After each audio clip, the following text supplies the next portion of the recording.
Walking is one of the most important activities for both health and longevity. And it's great to see how many people are becoming aware of the importance of walking. Not just the need to do it regularly, but also being aware of how we do it, because that is critically important to the health of our spine and our other joints. There are a wide variety of walking variations that can misalign the spine, cause improper weight distribution over the feet and ankles, and cause heavy heel impact, all of which can, over the long term, cause damage to the joints and to the spine, leading to pain. In this video, I'm going to try to give some very simple tips that you can use to fix your issues with walking and move more fluidly, move with more confidence, and with lower impact on your joints, regardless of what your issue may be.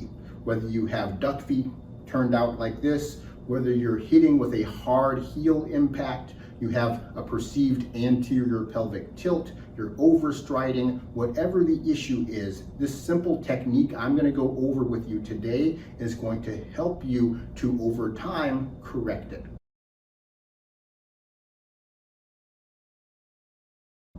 Now, keep in mind that fixing the way you walk is like learning a dance. If you have an issue with the way you're moving, this is not a quick, simple, turn it on switch. You have to learn and adapt to a new movement pattern in order for everything to start changing to a more effective way of walking.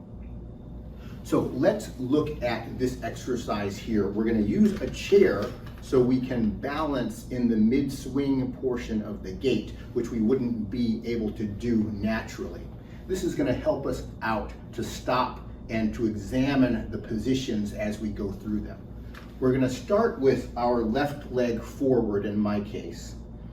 Bring your center of gravity just forward enough so your knee is going to align directly over your ankle with your lower leg exactly perpendicular to the ground. The rear foot is going to be placed on the ball of the foot, and then we need to make sure that we are maintaining completely vertical posture. In this position, if you find that you are tilted forward for any reason, or you have an exaggerated arch in your lower back and your pelvis is tilted forward, try and engage your lower abs. And when I say engage, I mean use them to tuck your pelvis under on the left side until your pelvis is in a neutral position. Now, if you stand normally with an anterior pelvic tilt and an arched upper back, what you're going to want to do is to correct that at this time. You may notice that as you tuck, if you start leaning backwards like this, it means you're probably pulling back with your upper back muscles at the same time to counterbalance. So as you bring your pelvis into a neutral position, take your upper back and round it forward to bring you back to that neutral vertical posture.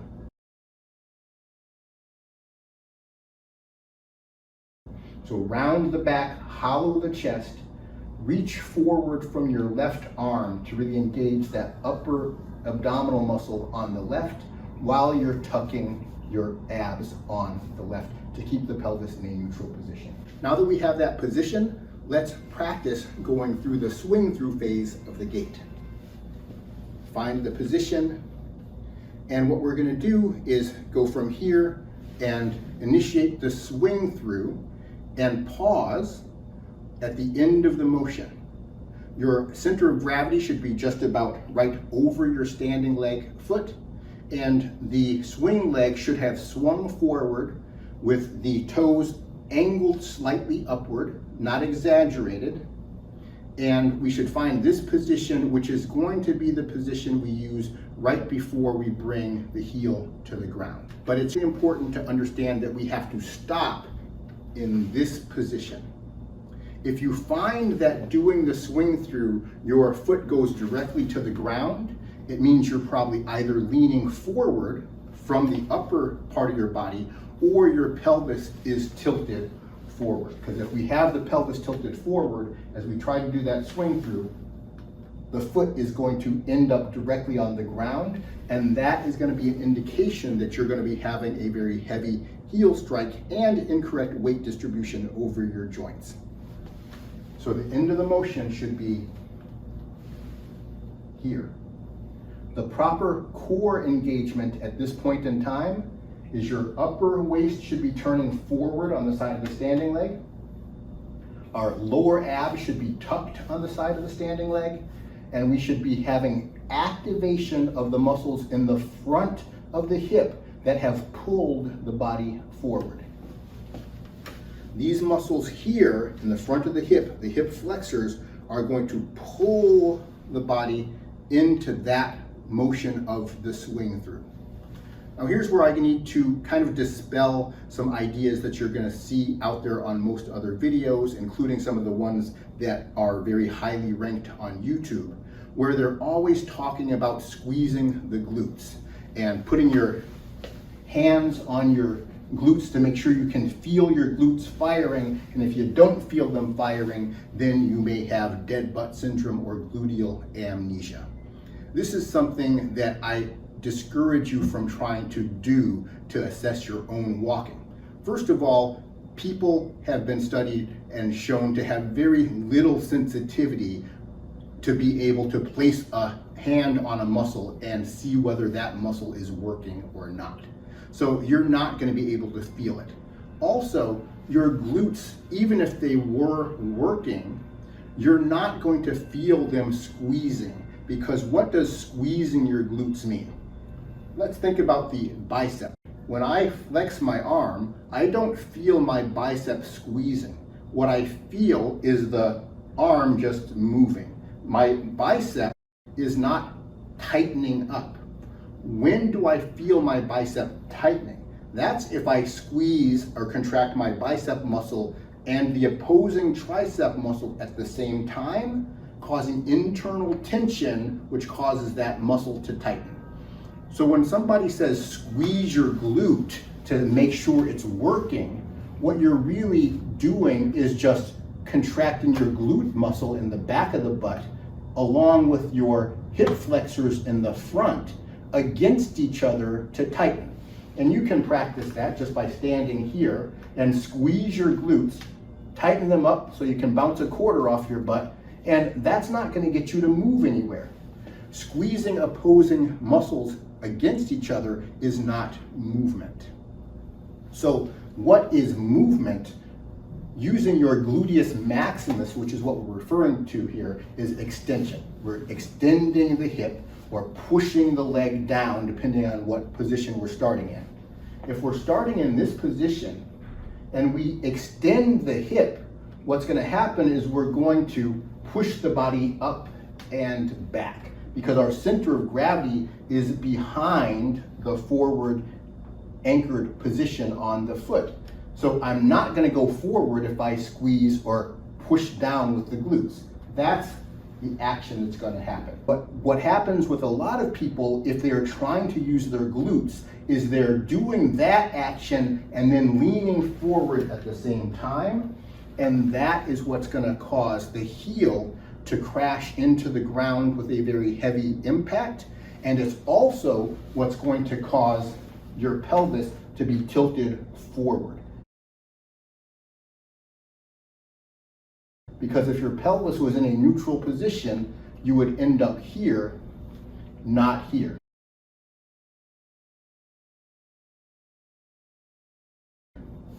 Some people may feel or see the lean in the upper body, but more often what's going to happen is people are hyperextending the upper back so they appear to be vertical, but the tilt is here in the pelvis, causing the heel to hit the ground.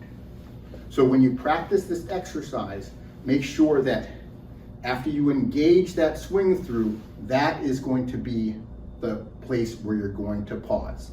In this position, I am rotating forward from my upper waist on the left. I'm using my lower abs to tuck the pelvis on the left, and I'm pulling forward from the front muscles here, my hip flexors, not the glutes. If we look at EMG studies of glute action during walking, what we'll find is that the glutes are active in one specific part of walking, and that is the loading response phase. I'm referring here to the gluteus maximus, which is active during loading response and deactivates during the swing through. The gluteus medius is active during swing through, helping stabilize the pelvis during single leg stance. The glutes are active in one specific part of walking, and that is the loading response phase. That is after the heel hits and the body lowers to the flat position of the forefoot. The glutes in this position on the side of this forward leg are serving to slow down the flexion of the hip. They're contracting eccentrically, meaning they're elongating as they contract in order to slow down the hip flexion. That's not something you have to do consciously. It is a natural reflexive motion that prevents your hip from collapsing or your body from collapsing after you place your foot. That is where the glutes are active, and the glutes become completely inactive during the swing through. And that's because we're not using the muscles in the back of the butt. We're using the muscles in the front in order to engage that swing through motion. So practice that. And it's key to keep your rear heel on the ground at the end of that motion. If we're trying to overextend, then that heel may come up and you'll be able to use that as a gauge. So it's a very small motion here, ending with the leg just in front of the body, and then we have to engage another part of the core to place the heel down. This is what's referred to as the terminal swing portion of the gait, or terminal stance, depending on which leg we're referring to. We've done our swing through, and then we're going to use our upper abs on the right to rotate forward to bring the heel down. I had, in this position, the upper abs engaged on the left. You can kind of try to reach forward to feel that engagement, and then you're going to switch to the right, and that is what's going to bring your heel down in a soft manner.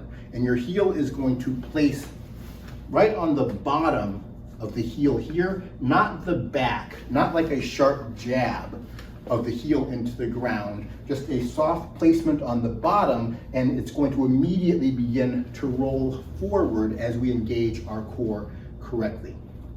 You'll see on many other YouTube videos this idea that heel striking is incorrect because we're locking the knee out and putting on the brakes, and that's sending a shock wave of force up all of the joints and causing damage. But when we walk correctly, that's not what's happening. Our knee is not locking out into extension here. It's soft. It's softly extended, and as I bring the heel down, as I engage the core, it's going to immediately flex into a position during the loading response phase. There's an immediate flexion of the knee. There's no locking of the knee.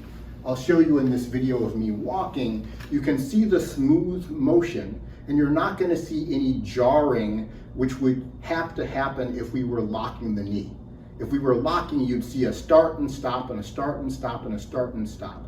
Instead, we see a continuous flow because there's no locking of the knee when we're walking correctly. That doesn't mean that some people don't walk with heavy heel impact, but that's because they're leaning forward, trying to push off with the glutes, causing that heavy heel impact, instead of engaging the upper waist rotation to place the heel properly.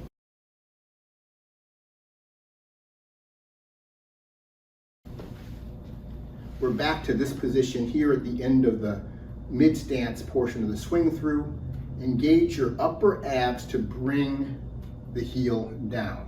As the heel comes down on the front, the heel is going to come up in the back. That is going to be the terminal swing phase of this leg, terminal stance phase of this leg. Then we're going to engage the lower abs on the opposite side. So they were engaged on the left as I stepped here. After I place the heel, I'm going to engage the lower abs on the right to tuck my pelvis under on the right. And that's what's going to pull the body forward in the loading response phase. The speed at which you engage that lower ab action is going to be the speed that you change weight. So I swing through, I use my upper abs to place, and then if I engage my lower abs quickly, I'm going to change weight quickly. If I engage my lower abs slowly, I'm going to change weight slowly. By controlling that, I can control the speed that I'm walking. So I'm engaging my lower abs to tuck under slowly, and that's helping to pull the body forward. I have control of the weight change, control of the speed that I'm moving. The faster I rotate the waist and engage the lower abs, the faster I move.